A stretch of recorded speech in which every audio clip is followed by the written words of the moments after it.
A segunda coroa que vai ser entregue naquele dia está lá em 1 Coríntios capítulo 9. Vá comigo lá. 1 Coríntios capítulo 9. Vamos ver aqui no versículo 25. 1 Coríntios capítulo 9, no versículo 25. O apóstolo Paulo fala assim, 1 Coríntios 9, 25. Todo atleta em tudo se domina. Aqueles para alcançar uma coroa corruptível, nós, porém, a incorruptível. Assim corro também eu, não sem meta. Assim luto, não como desferindo golpes no ar, mas esmurro meu corpo e o reduzo à escravidão, para que, tendo pregado a outros, não venha eu mesmo a ser desqualificado. A segundo tipo de coroa que vai ser entregue lá, coroa incorruptível. Para quem? Para quem mortificar a carne e andar no fruto do Espírito. Cada vez, irmão, que você segurou a língua para não falar mais verdade, se segurou para dar uns murros aí em gente, cada vez que você mortificou sua carne para andar no fruto do Espírito, coroa incorruptível. Terceiro tipo de coroa que está lá, coroa da glória. Vamos lá em 1 Pedro capítulo 5. 1 Pedro capítulo 5, versículo 2. 1 Pedro capítulo 5, no versículo 2, Pedro diz assim: pastoreai o rebanho de Deus que há entre vós, não por constrangimento, mas espontaneamente, como Deus quer, nem por sorte da ganância, mas de boa vontade, nem como dominadores dos que vos foram confiados, antes tornando-vos modelo do rebanho. Ora, logo que o supremo pastor se manifestar, recebereis a inacessível coroa da glória. Coroa da glória está destinada para quem? Para os pastores que pastorearem com fidelidade o rebanho que Deus confiou a eles. Amém? A quarta coroa, coroa da justiça. Vá comigo lá em 2 Timóteo capítulo 4. 2 Timóteo capítulo 4, versículo 8.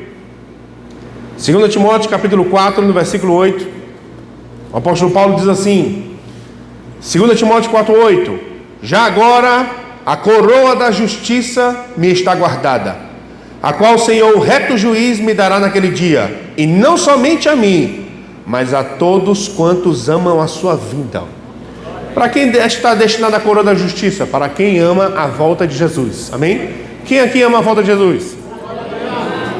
Mas não é assim que a gente ganha essa coroa não. Amém? É demonstrando com a nossa vida que a gente está aguardando o Senhor voltar. Amém? E a última coroa está lá em 1 Tessalonicenses capítulo 2. 1 Tessalonicenses capítulo 2. Vamos ver aqui no versículo 19.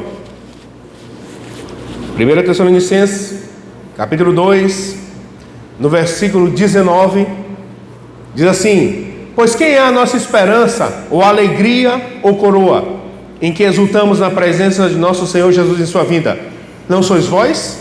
É chamada de coroa da alegria. Para quem é destinada a coroa da alegria? Para os ganhadores de almas. Não é assim que a Bíblia diz que existe festa no céu quando um pecador se arrepende? Pois para cada pessoa que você semeou a palavra, que evangelizou, existe uma coroa da alegria para você. Amém? Fala comigo.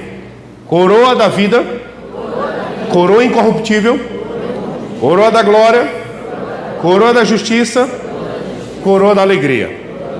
Pronto. Você já percebeu que é possível nesse tribunal cristãos saírem com mais coroa do que outros? Sim ou não? É possível uma pessoa ganhar as 5. Sim ou não? Sim. Agora imagina. Imagina que tu ganhou 5 coroas. Tu vai ficar equilibrando 5 coroas na tua cabeça a eternidade todinha. Tu acha que é assim, é?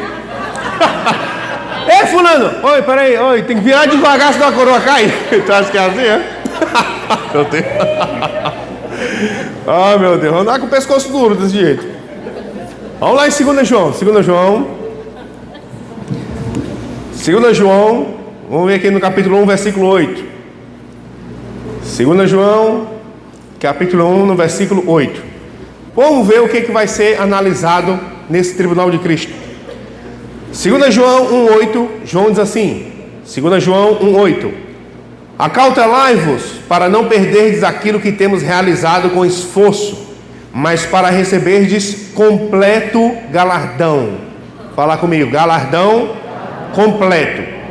Ontem nós falamos no julgamento dos pecadores, que existem pecadores que vão receber um juízo mais severo do que outros. Amém? Todos vão para o mesmo lugar, mas mesmo no mesmo lugar, uns vão receber juízo mais severo que outros. Amém? No tribunal de Cristo, todo mundo é cristão, todo mundo é salvo, mas uns vão receber mais do que outros.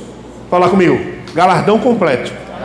Então tem gente que vai sair com galardão completo, tem gente que vai sair com galardão incompleto, e tem gente que vai sair com galardão nenhum. Mas é todo mundo crente, todo mundo salvo. Amém? Bora recapitular. O ladrão da cruz foi salvo? O ladrão da cruz foi salvo, sim ou não? Sim. O ladrão da cruz vai receber galardão? Não, porque ele não fez nada para Deus, rapaz. Ele nasceu de novo, já morreu bem ali na cruz, ele não fez nada. Amém? Então, todo mundo é crente. Vai ter gente com muito galardão, gente com pouco galardão e gente com galardão nenhum. Amém?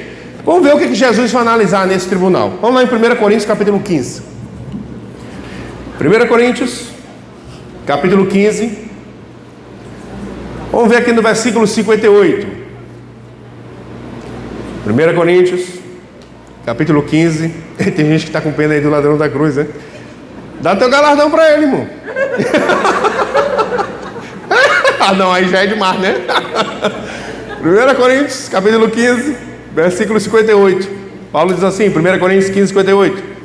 Portanto, meus amados irmãos, sede firmes e inabaláveis e sempre abundantes na obra do Senhor, sabendo que no Senhor o vosso trabalho não é vão. Por que não é vão? Porque quando ele voltar ele vai pagar. Amém? Fala comigo, sempre abundantes na obra do Senhor. Fala comigo assim, ó, muito galardão. Aliás, fala comigo, muitas obras, muito galardão. Poucas obras, pouco galardão. Nenhuma obra. Adivinha aí. Amém? Primeira coisa que Jesus vai analisar nas nossas obras naquele dia: quantidade. Quantidade de obras. Porque a Bíblia diz, seja sempre abundante na obra do Senhor. Amém? Vamos ver a segunda coisa que ele vai analisar. Vamos lá em Jeremias capítulo 48. Jeremias capítulo 48. Vamos ver aqui no versículo 10. Isso aqui eu vou esperar realmente você chegar para você ter certeza que está escrito isso aí. Vamos lá, Jeremias capítulo 48, versículo 10.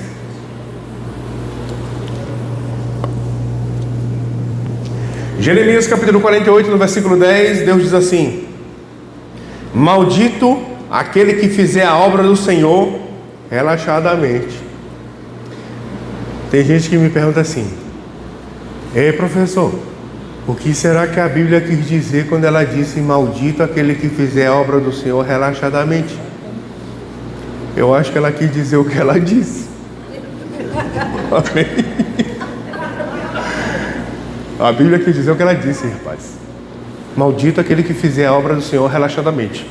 Porque infelizmente existe uma cultura lá nas igrejas do Maranhão que eu estou falando, né? É assim, ó. Aí o cara vai fazer, sei lá, as professoras do departamento infantil vai fazer umas roupinhas para as crianças, para, sei lá, no culto de Páscoa fazer uma homenagem aqui na igreja e cantar aqui na frente. Aí faz uma roupinha assim, as roupinhas só misericórdia, faz de TNT a roupinha, né? Aí olha assim a roupinha, assim, não ficou assim muito bom, mas é para Jesus, né, irmão? Meu Deus! É para Jesus, né? Jesus entende, com certeza. Só não concorda, mas entende. Entende o que é que ele não entende, só não concorda, mas entende. Ó, vamos lá em Mateus 10, vamos lá, Mateus, capítulo 10. Vamos ver aqui no versículo 42. Mateus, capítulo 10, no versículo 42. Olha o que Jesus diz, Mateus 10, 42. E quem der a beber, ainda que seja um copo de água fria, fala comigo, água fria. Água fria a um desses pequeninos, por ser este meu discípulo, em verdade vos digo que de modo algum perderá o seu galardão. Olha o que Jesus disse. Qualquer um que der um copo de água fria, de modo nenhum perderá o seu galardão. Fala comigo, dá água fria. Fala de novo, dá água fria. Aí tem irmão do Maranhão, que ele pensa assim: estou fazendo o favor de dar água, e ainda tem que ser fria. Se quiser galardão, é. Amém? Agora, quando Jesus disse isso, não existe nem energia elétrica, muito menos geladeira. Você vai ter o trabalho de gelar a água para dar. Não é para vender e ganhar dinheiro, não. É para dar. Amém? Uma vez, tinha 2 irmãos que estavam pintando a igreja. Era uma igreja como essa aqui, ó, uma nave, estava pintando as paredes. E aqui atrás do púlpito, aqui colado na parede, tinha um vão aqui, ó. E aí eles passaram lá o final de semana pintando a parede todo dia, pintando. Aí pintaram bem aqui, ó. Quando chegaram aqui, tinha que pintar aqui embaixo. Só que eles já estavam cansadão. E aí um virou pro outro e disse: rapaz, a gente já pintou a nave todinha, né? Essa parte aqui de trás do púlpito, daí lá de baixo ninguém vê não. Bora largar isso aqui assim mesmo? Aí o outro irmão disse: mas lá de cima Deus vê tudo.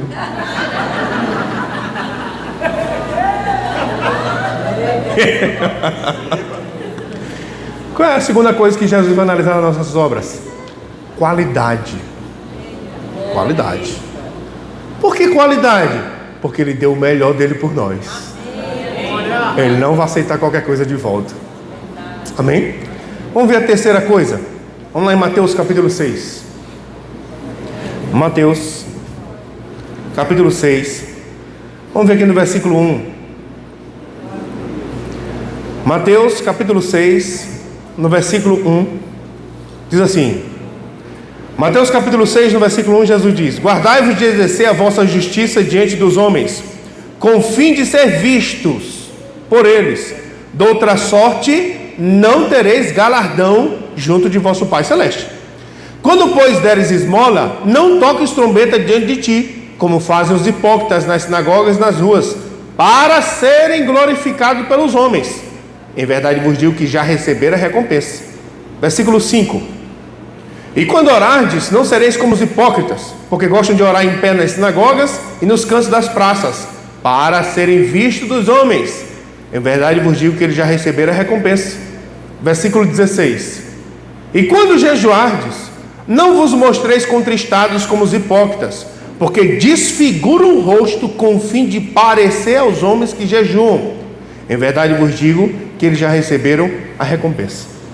Qual é a terceira coisa que Jesus vai analisar nas nossas obras? Motivação.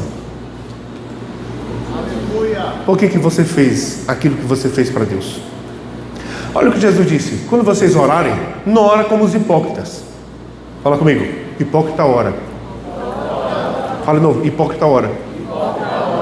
Quando jejuardes, não jejueis como os hipócritas. Hipócrita jejua. Fala aí: hipócrita jejua. Quando der esmola, não dê esmola como os hipócritas. Fala comigo: hipócrita da esmola. Agora olha o que Jesus está falando. A lei mandava o judeu jejuar, orar e dar esmolas da pobre. A lei manda. Agora eles estão fazendo a coisa correta com a motivação errada, parecer aos homens. Jesus fala que existiam hipócritas que jejuavam, desfiguravam o rosto para mostrar que jejuavam. Como assim, ó? Irmão, não vai almoçar não? Não, por quê? Eu estou de jejum há 40 dias na água. Irmão, ó, deixa eu explicar uma coisa. O problema não é a pessoa descobrir que tu está jejuando, não. O problema é o quê? Que foi? É porque eu estou de jejum. Quer mostrar. O problema não é a pessoa descobrir o que tu está fazendo. O problema é a pessoa fazer para aparecer. Jesus disse: não vai ter galardão. Por quê? Porque já recebeu a recompensa. Qual é a recompensa? Aparecer. Tu não queria aparecer? Apareceu, já acabou. Amém? Jesus vai julgar a motivação porque a gente fez aquelas obras. Olha, eu vou te falar uma coisa. No Maranhão, a igreja lá, a Verbo da Vida, é pastoreada pelo meu pastor chamado Cícero. Pastor Cícero. Existia um outro pastor que ele não é do Maranhão, e ele queria abrir uma igreja lá no Maranhão. E uma vez ele disse: eu vou abrir uma igreja lá, porque eu vou mostrar para Cícero que eu abro também. Ele está fazendo uma coisa correta: abrir uma igreja para salvar pessoas, com a motivação errada. aquela obra vai se queimar. Uma vez a pessoa contou testemunho para mim assim, ó. Ele disse: rapaz, uma vez eu orei por fulano de tal, e ele estava no leito, despachado pelos médicos, e ele foi curado. Só que ele contou assim, ó: fulano de tal, falou o nome do pregador famoso, foi lá, orou pelo cara e nada. Cicrano, outro pregador famoso, foi lá, orou pelo cara e nada. Beltrano foi lá, orou pelo cara e nada. Ele disse: quando eu fui lá e orei, botei a mão, o cara foi curado na hora. E ele disse: glória a Deus. Eu disse: tomara que tenha sido a Deus.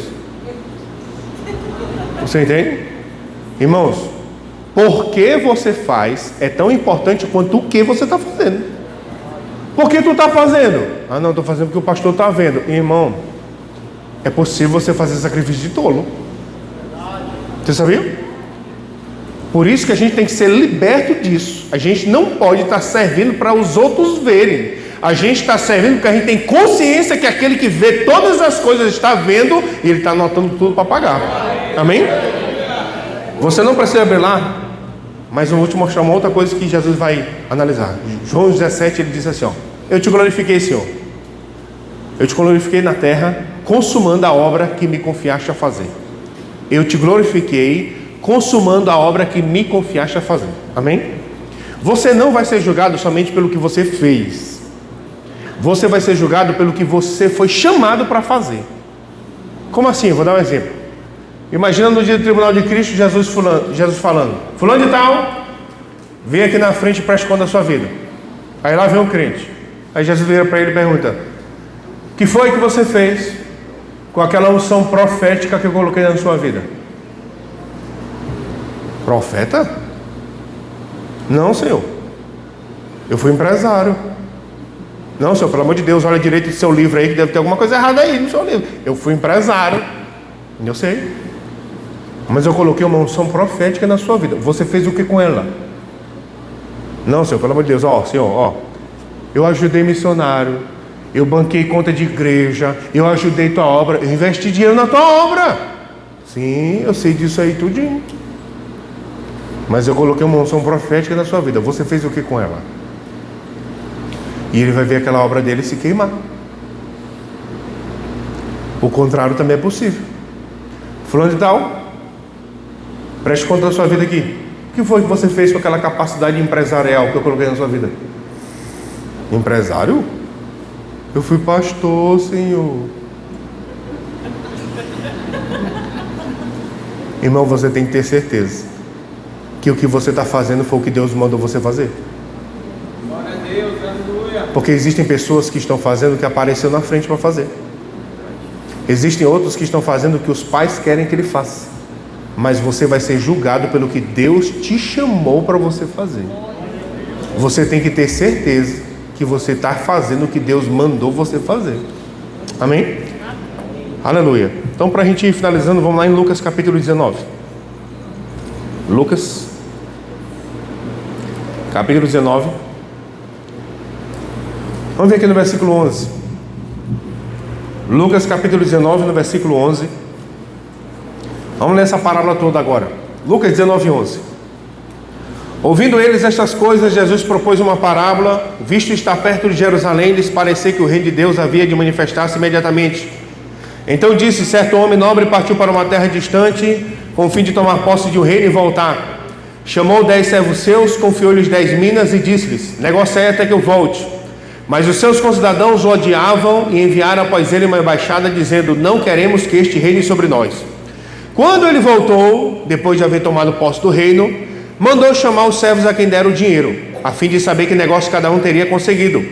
Compareceu o primeiro e disse: Senhor, tua mina rendeu 10. Respondeu-lhe: Senhor, muito bem, servo bom, porque foste fiel no pouco, terás autoridade sobre 10 cidades. Fala comigo: autoridade sobre 10 cidades. Veio o segundo dizendo: Senhor, tua mina rendeu 5. A este disse: terás autoridade sobre 5 cidades. Veio então outro dizendo: eis aqui, Senhor, tua mina, que eu guardei embrulhada no lenço. Pois tive medo de ti, que és homem rigoroso, tiras o que não puseste e ceifas o que não semeaste. Respondeu-lhe: servo mau, por tua própria boca te condenarei. Sabias que eu sou homem rigoroso, que tiro o que não pus e ceifo o que não semeei? Por que não puseste meu dinheiro no banco? E então na minha vinda eu receberei com juros. E disse ao que o assistiam: tirai-lhe a mina dele, e dai ao que tem as 10. Eles responderam: Senhor, ele já tem 10. Pois eu vos declaro: a todo o que tem dá-se-lhe-á, mas ao que não tem, o que tem lhe será tirado. Quanto porém a esses meus inimigos, que não quiseram que eu reinasse sobre eles, trazei-os aqui e executai-os na minha presença. Então preste atenção. A primeira coisa que eu quero que você perceba é que essa parábola aqui não é uma parábola dos talentos. Na parábola dos talentos ele dá 5 talentos para um, 2 para o outro e 1 para o outro. Essa é a parábola das minas. Ele chama 10 servos e dá uma mina para cada. Cada um recebeu a mesma quantidade. O primeiro recebeu 10 e disse: Senhor, tua mina o primeiro recebeu 1 e disse: tua mina rendeu 10. Ele disse: você vai ter autoridade sobre 10 cidades. Senhor, tua mina rendeu 5. Você vai ter autoridade sobre 5 cidades. Senhor, guardei tua mina embrulhada no lenço. Irmão, ele nem jogou a mina no mato. Ele lá teve zelo para guardar embrulhada no lenço. E o Senhor disse: tu sabia que quando eu voltasse tu ia ser cobrado. E olha o que o Jesus da Bíblia vai fazer: tira a mina dele. Porque o da internet, Nutella, estão dizendo que Jesus ia fazer assim: não, tá tudo certo, deixa assim. Pois o da Bíblia não vai fazer isso não. O da Bíblia vai dizer: tira a mina dele. E dá para quem? Dá para o que tem 10. Mas ele já tem 10, pois vai ficar com 11 agora. Amém? Agora, olha a recompensa. Você vai ter autoridade sobre 10 cidades. Você vai ter autoridade sobre 5 cidades. E eu que não multipliquei, não tenho autoridade sobre cidade nenhuma, mas é salvo. Amém? Mas não tem autoridade sobre cidade nenhuma. Irmãos, quando Jesus voltar, ele vai reinar sobre a terra inteira. Amém? Mas ele vai levantar pessoas para reinar junto com ele. E essas posições vão ser entregues no tribunal de Cristo. No tribunal de Cristo vai ficar evidenciado a diferença do crente fiel e do infiel. Lá em Apocalipse capítulo 3, você pode ir comigo lá? Apocalipse capítulo 3. Vamos ver aqui no versículo 21. Apocalipse capítulo 3, no versículo 21, diz assim: ao vencedor dar-lhe-ei sentar-se comigo no meu trono, assim como também eu venci e me sentei com meu Pai no seu trono. Presta atenção, olha o que Jesus está dizendo. Ao vencedor vai sentar comigo no meu trono, assim como eu venci e me sentei com meu Pai no seu trono. Amém? Presta atenção. Autoridade de cidades, autoridade sobre cidades e tronos é só para quem recebeu coroa no tribunal de Cristo. Amém? Então, agora eu vou te falar uma outra coisa que é uma possibilidade. Fala comigo, possibilidade. Olha o que Jesus disse: ao vencedor vai sentar comigo no meu trono, assim como eu venci e me sentei com meu Pai no seu trono. Amém? Jesus hoje, ele está sentado no trono do Pai, mas ele vai voltar para sentar no dele, e o dele é lá em Jerusalém, Israel. E ele disse: ao vencedor vai sentar comigo. Fala aí, comigo. Fala de novo, comigo. É possível e provável que ele esteja falando sobre níveis de proximidade com ele. Vai sentar comigo. E esse aqui vai sentar do lado. E aquele vai sentar ali. E eu, que não fiz nada para Deus, eu vou sentar onde? Irmão, dê glória a Deus se tu sentar, cara. Não, porque ficar a eternidade todinha em pé, meu filho, haja perna glorificada. Ah, meu Deus do céu. Vamos lá em Mateus capítulo 13, vamos lá. Mateus capítulo 13. Eu quero te lembrar o que Hebreus 13 diz. Diz que Jesus será o mesmo ontem, hoje e o será para sempre. Amém? Às vezes a gente lê os evangelhos, mas a gente não consegue enxergar essas coisas lá. Mas preste atenção no que Jesus fazia. E ele não muda. Ele é o mesmo ontem, hoje e será para sempre. Quantos lembram que Jesus dava ensinamentos para as multidões todinha? Amém? Mas ele só tirava dúvida dos discípulos. Quantos lembram que Jesus dava de comida para as multidões? Mas não era qualquer pessoa que enfiava a mão no mesmo prato que ele comia. Amém? Irmão, não era qualquer pessoa que entrava no ciclo de intimidade dele. E as multidões recebiam provisão? Recebia comida? Recebia cura? Recebia, mas tinha coisa que ele não fazia. Para todo mundo não. Vamos lá em Mateus capítulo 13. Mateus capítulo 13, no versículo 36. Mateus capítulo 13, no versículo 36 diz assim, ó: então, despedindo as multidões, o que foi que Jesus fez com as multidões? Despediu. Foi Jesus para casa. Foi Jesus para onde? E chegando-se a ele, os discípulos disseram: explica-nos a parábola do joio e do campo. Presta atenção, Jesus tinha acabado de contar a parábola do joio. Aí quando ele terminou, ele despediu as multidões. Despediu como? Tchau, galera, vão-se embora que está tarde, viu? Amanhã vocês voltam. Despediu o povo. Amém? Amém, irmão? Amém. Aí ele foi para onde? Para casa. Quando ele está na casa, quem é que está lá para perguntar? Não, presta bem atenção no que Jesus fez, cara. Ele despediu as multidões e foi para casa. Dentro da casa dele está lá o discípulo. Senhor, explica para a gente aí a parábola do joio do campo, que a gente não entendeu. Se Jesus não faz acepção de pessoas, por que ele não deixava qualquer um entrar na casa dele? Não me responda não, responda para você. Se Jesus morasse aqui em Rio Branco, ele ia deixar a gente entrar na casa dele? Ou ele ia dizer pra gente: tá tarde, viu? Vai-te embora. Não, mas é porque os discípulos, eles iam dar continuidade na igreja, então eles tinham que estar todo o tempo lá com Jesus, dentro da casa dele. É verdade.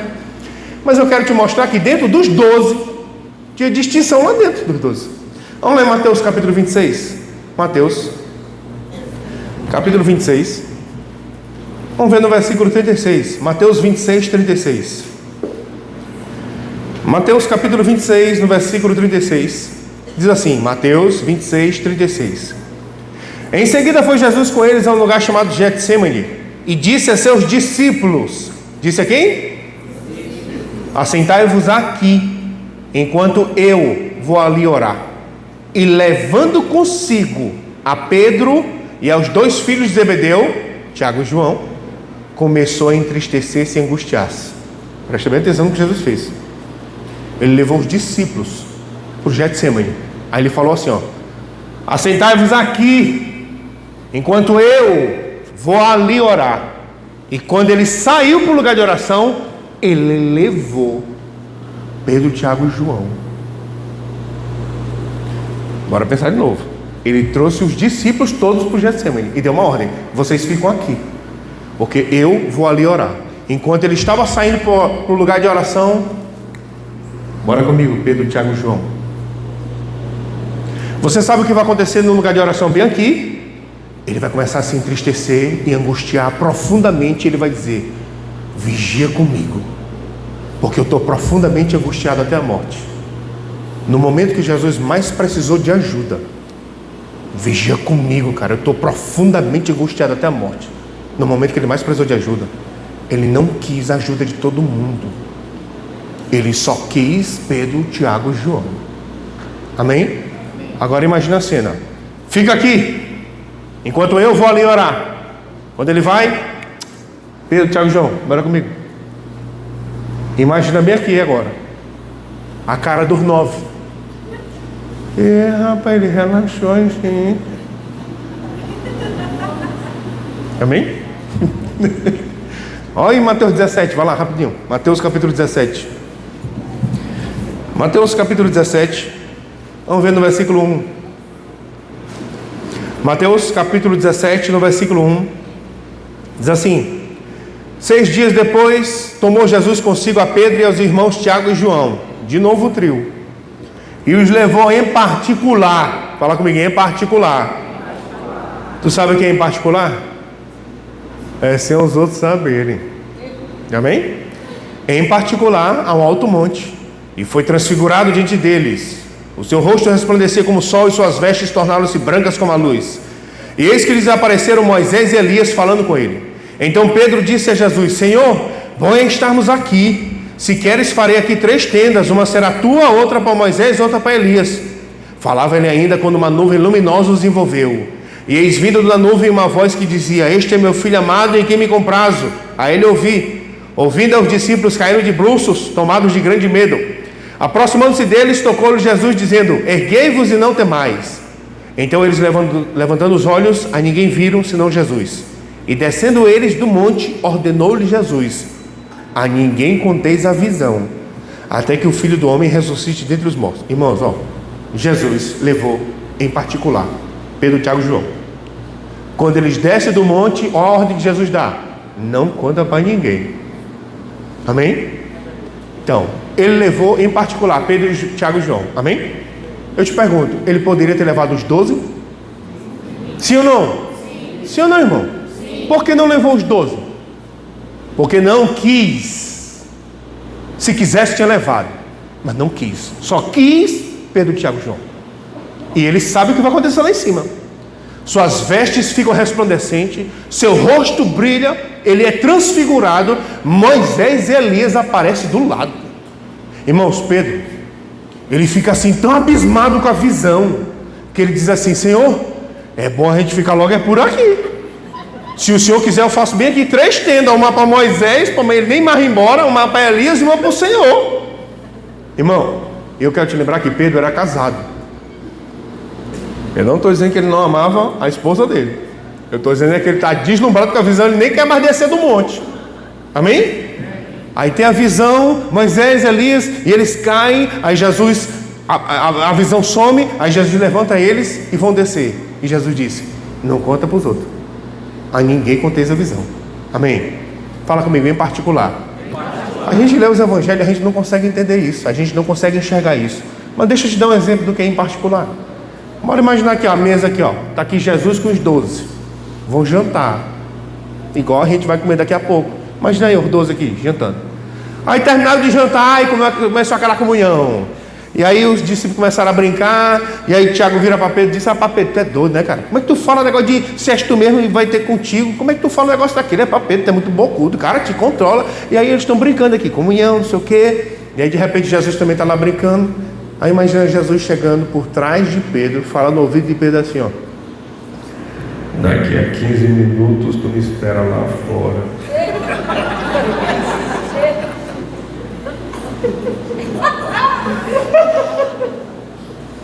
Aí Jesus está lá, não sei o que, e conversa. Aí chega lá no ouvido de Tiago: quando Pedro sair, segue ele.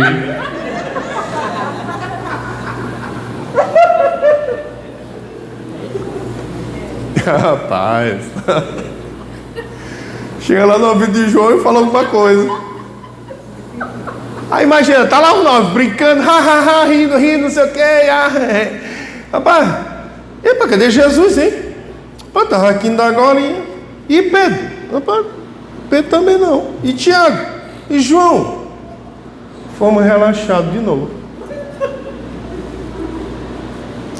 Não é segredo para ninguém que dentro dos 12 existe o mais íntimo de todos. Quem é o mais íntimo de todos? João. Agora existem pessoas que pensam que Jesus escolheu João para ser o mais íntimo. Mas eu quero te mostrar que João fez coisas que nenhum daqueles outros fizeram. Lá em João capítulo 18, você pode ir comigo lá? A gente vai finalizar com isso. João capítulo 18. Vamos ver aqui no versículo 15. João capítulo 18. No versículo 15. João capítulo 18, no versículo 15, diz assim: Simão Pedro e o outro discípulo seguiam Jesus. Quem é esse outro discípulo aqui? Quem é? João, amém? Amém, irmão? Então para ficar mais fácil, ao invés de outro discípulo, eu vou ler João, amém? Simão Pedro e João seguiam Jesus. Sendo João conhecido do sumo sacerdote, entrou para o pátio deste com Jesus. Pedro, porém, ficou de fora junto à porta.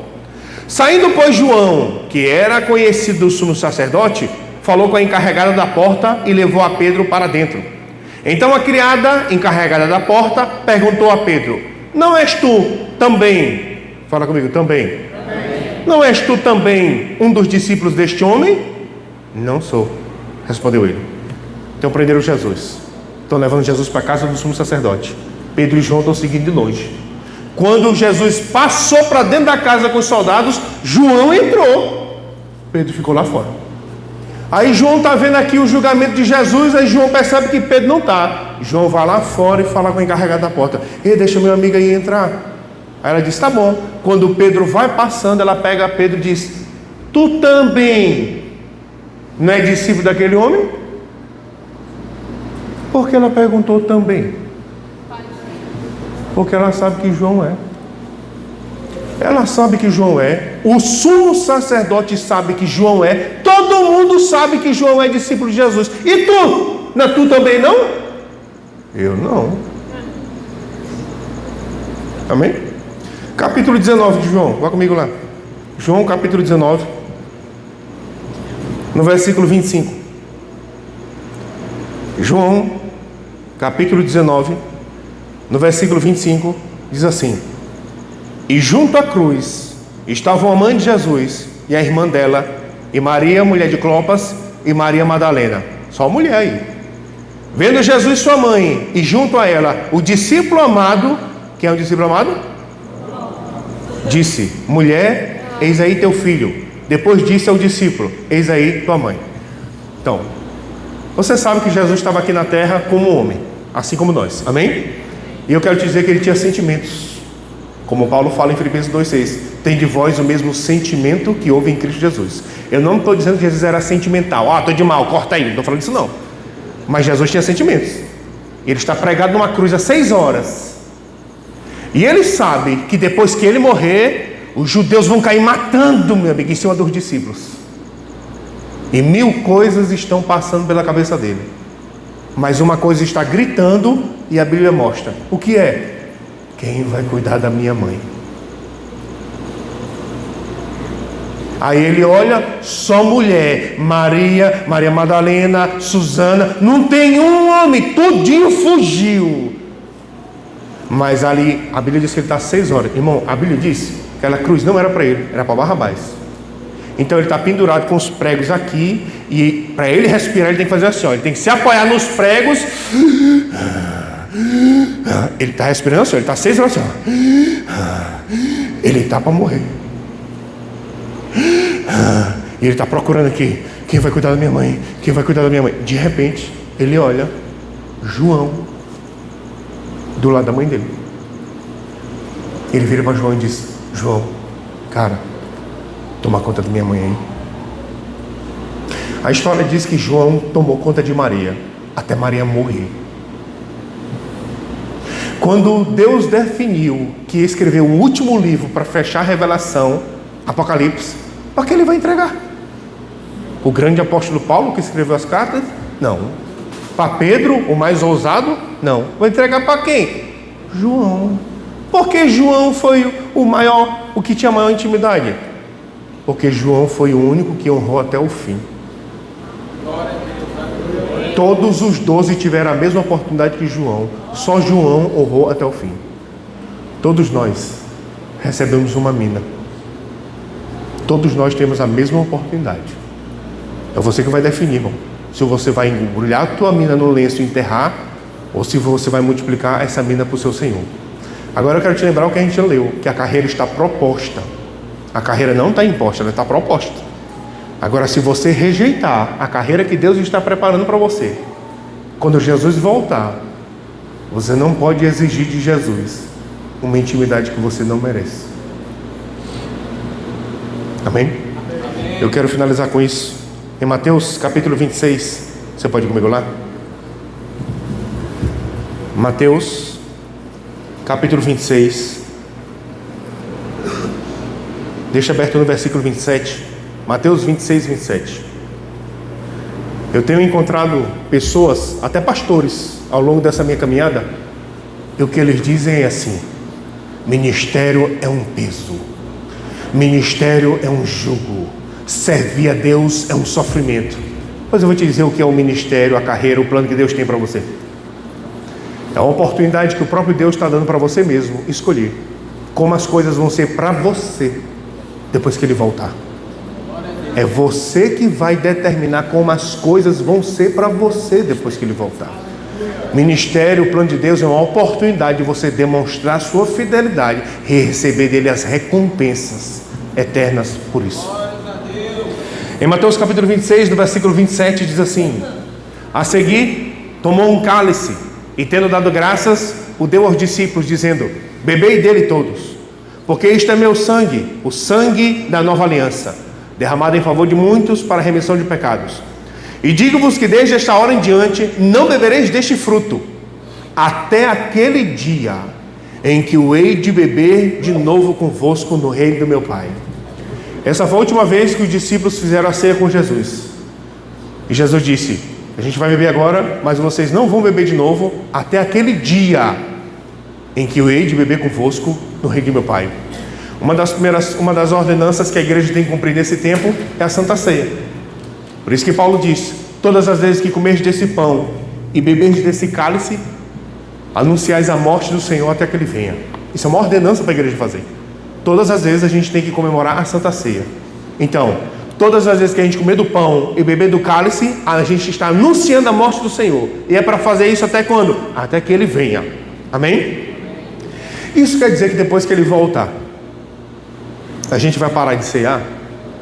Não. Isso quer dizer que quando ele voltar, a gente vai cear com ele. Porque como é que você ceia hoje? Pela fé, cara. Tu ceia hoje pela fé. Porque Jesus não está aqui, você está fazendo isso pela fé. Mas vai ter um dia que não é mais pela fé. Vai ter um dia que ele vai estar aqui em carne e osso. E ele vai fazer essa ceia com a gente. Eu tenho plena convicção no que eu vou te dizer. Eu vou finalizar com isso. Eu realmente acredito que depois que a gente passar pelo tribunal de Cristo e que cada um tiver recebido aquilo que é devido, imagina aí, todo mundo aqui com seus galardões. A gente vai olhar um para o outro, cara, e vai dizer: rapaz, valeu a pena, cara. Valeu a pena eu abrir mão do meu sonho. Valeu a pena eu renunciar àquela minha vontade. Valeu a pena eu renunciar aos meus planos para fazer o de Deus. Porque no final vai ser infinitamente melhor. Vai ser infinitamente melhor do que se você insistir no seu. Você precisa crer que no final vai ser infinitamente melhor. Eu sei que uma vez uma pessoa perguntou assim, disse: pastor, o meu sonho é me formar em medicina. Esse é o sonho da minha vida. Mas eu já sei que não é isso que Deus tem para mim. O que eu faço? Não sei. Você que vai decidir. Mas é o sonho da minha vida fazer esse curso. Eu sei. Mas você vai ter que crer que lá no final vai ser infinitamente melhor você decidir abandonar o seu para pregar o de Deus. Infinitamente melhor. Infinitamente melhor. Sabe, essa é a decisão que todo cristão vai ter que tomar. Às vezes a gente gosta de chegar para um pecador e dizer: olha, a decisão mais importante que você tem que tomar é se você vai aceitar Jesus ou não. E essa é a decisão mais importante que um pecador tem que tomar, se ele vai aceitar Jesus ou não. Amém? Mas eu vou te falar a decisão mais importante que um salvo vai ter que tomar. É se tu vai viver em função do teu plano ou do de Deus, cara. Jesus está voltando, cara. Não, depois que eu me formar eu vou servir a Deus. Depois que eu tiver meus filhos eu vou servir a Deus. Depois que eu criar meus filhos eu vou servir a Deus. Eu vou te dar uma sugestão. Eu sugiro você se formar enquanto serve a Deus. Eu sugiro você ter os seus filhos enquanto você serve a Deus. Eu sugiro você criar seus filhos enquanto você serve a Deus. Porque eu quero te lembrar que o controle do tempo não está na sua mão. A qualquer momento essa trombeta toca, os céus vão se abrir e Jesus vem buscar a gente, e num piscar de olhos, tudo aquilo que tu dava valor, de repente vai ficar tudo para trás, meu amigo, e vai te acompanhar as tuas obras. Amém? Aleluia. Você pode ficar de pé, eu queria fazer uma oração. Aleluia. Aleluia. Aleluia. Sabe, eu vou te falar uma coisa. E eu não estou desdizendo tudo aquilo que eu estou falando desde as 4 horas da tarde. Mas o que muda a nossa vida não é a palavra de Deus não que a gente ouve. O que muda a nossa vida é a resposta à palavra que a gente vai dar que ouviu. Só ouvir a palavra de Deus não vai mudar a sua vida, porque toda vez que você ouvir a palavra de Deus, Deus vai esperar de você uma resposta. O que você vai fazer com o que você ouviu? Irmãos, nós não somos daqueles que perecem por falta de conhecimento. As verdades foram iluminadas nos nossos olhos e nós não perecemos por falta de conhecimento. Não temos como dizer para o Senhor, não sabia, porque Ele vai dizer, tu sabia, você conhece. Esse dia, ele é inevitável, inevitável. Seja pela morte ou seja pelo arrebatamento, inevitavelmente, todos nós vamos estar diante dele prestando contas. E eu vou te falar uma coisa.